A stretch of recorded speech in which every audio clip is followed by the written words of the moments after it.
Howdy, my name is Mark Tomberdahl. I am from Cortical Metrics, and this talk is about how we take a look at the measures that you've collected either on yourself or on someone else. This is all assuming that you use the brain gauge to collect a couple of metrics. And if you have done so, you've collected a typical battery, which is a multiple measures. And these measures were designed to target either specific mechanisms and or specific neural pathways. And what's the way to think about a specific mechanism and how you're actually targeting it is you think of this test as being a non-invasive biopsy. And if you sort of think about taking a slice of the brain out and testing it exhaustively, then you would think that, well, you'd probably be able to tell if something went wrong with the brain. If something happens to the entire brain, you can just take a look at that one slice. Now, regular invasive biopsy, like a liver biopsy, assumes everything in the liver is acting the same, and you take a slice out of that and take a look at that tissue. Non-invasive means we're not cutting anything open.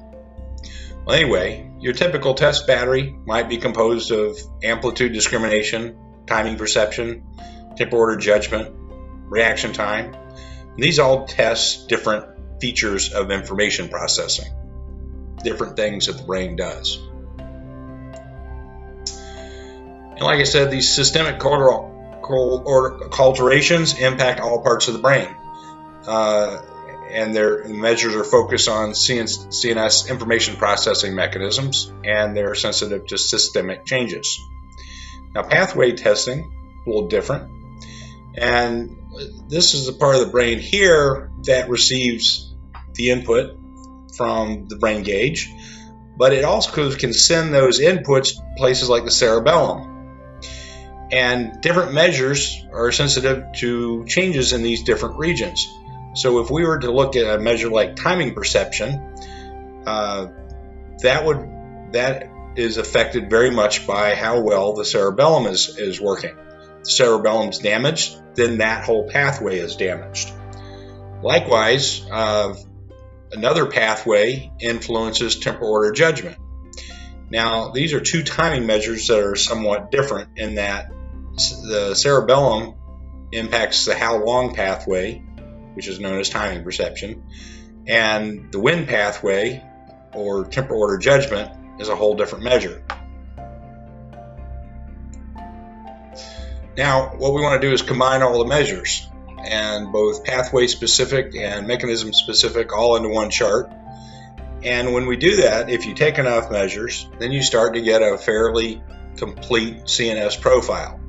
And so if you look, here's one measure, the amplitude discrimination goes into the accuracy metric. TOJ goes into the TOJ metric here. Timing percept is right here.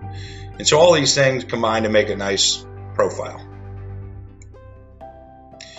And the values that you see that are above this dotted line reflect how the user did on the tests.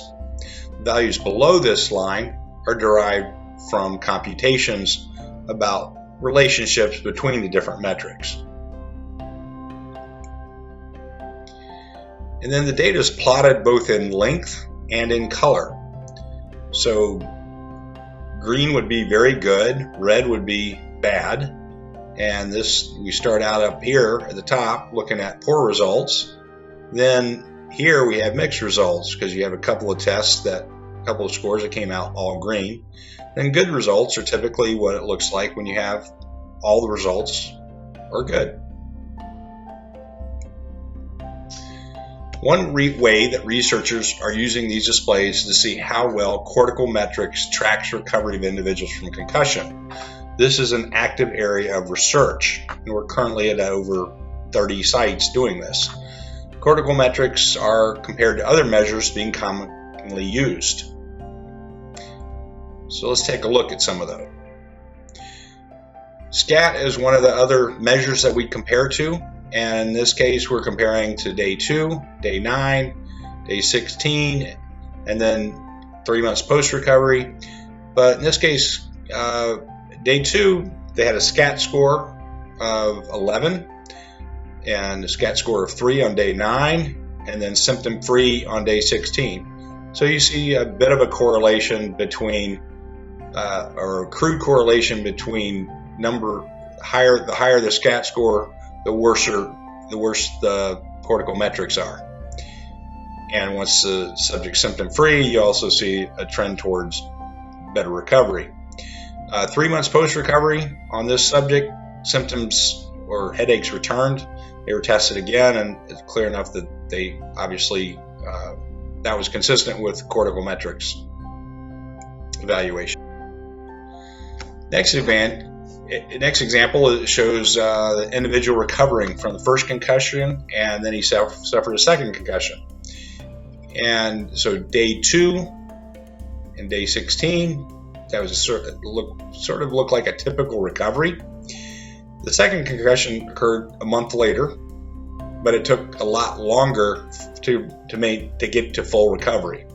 And so while these numbers don't look all that bad, the symptoms lingered, and it took up to 4 months before that recovery.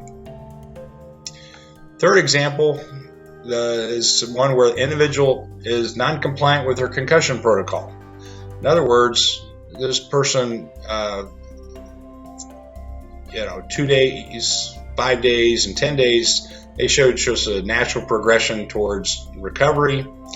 But in between day 10 and day 15, they engaged in some activities which would be considered non-compliant with concussion recovery.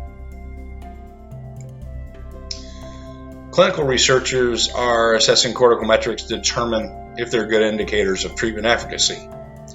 And what we mean by treatment efficacy is if a patient gets tested and they're symptomatic of some neurological condition and they're treated, will cortical metrics reflect a positive treatment? So we have 4 examples in this page showing pre-treatment versus post-treatment on 4 different patients who were treated by 4 different clinicians for 4 different neurological conditions. In each case, the cortical metrics appears to reflect the improvements that those patients experienced in their condition. If you want to learn more about cortical metrics and the brain gauge, visit us at corticalmetrics.com.